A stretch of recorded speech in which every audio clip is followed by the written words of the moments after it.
Hello friends, welcome to Priya வீட்டு சமையல். நம்ம உடலுக்கு தேவைப்படுற எல்லா சத்துக்களுமே நிறைஞ்ச ஒரு பிரேக்ஃபாஸ்ட்.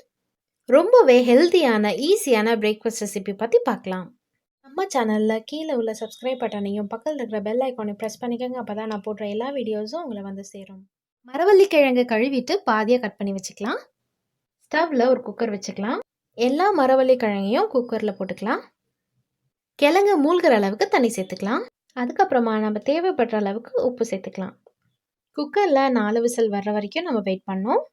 அதுக்குள்ளே நம்ம ஒரு தாளிப்பை ரெடி பண்ணிக்கலாம். கடாயில் கொஞ்சமாக எண்ணெய் சேர்த்துக்கலாம். எண்ணெய் சூடான உடனே கடுகு, உளுத்தப்பருப்பு, சீரகம் இது எல்லாத்தையும் எண்ணெயில் சேர்த்துக்கலாம். கொஞ்சமாக கருவேப்பிலை இதில் சேர்த்துக்கலாம்.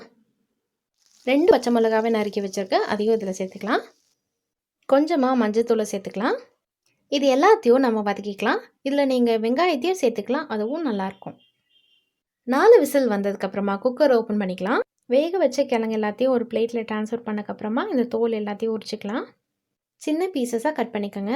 கிழங்கு எல்லாத்தையும் நம்ம செஞ்சு வச்சுருக்க தாளிப்பில் போட்டு வதக்கிக்கலாம். இந்த மாதிரி நல்லா வதங்கினதுக்கப்புறமா நம்ம இதை ஒரு பிளேட்டுக்கு ட்ரான்ஸ்ஃபர் பண்ணிடலாம். ஈஸியான பிரேக்ஃபாஸ்ட் ரெடி ஆகிடுச்சு. இதை நீங்கள் ஸ்நாக்ஸுக்கும் செஞ்சு கொடுக்கலாம். இந்த ஈஸியான ஹெல்த்தியான ரெசிபியை நீங்களும் ட்ரை பண்ணி பாருங்கள். தேங்க்யூ ஃபார் வாட்சிங்.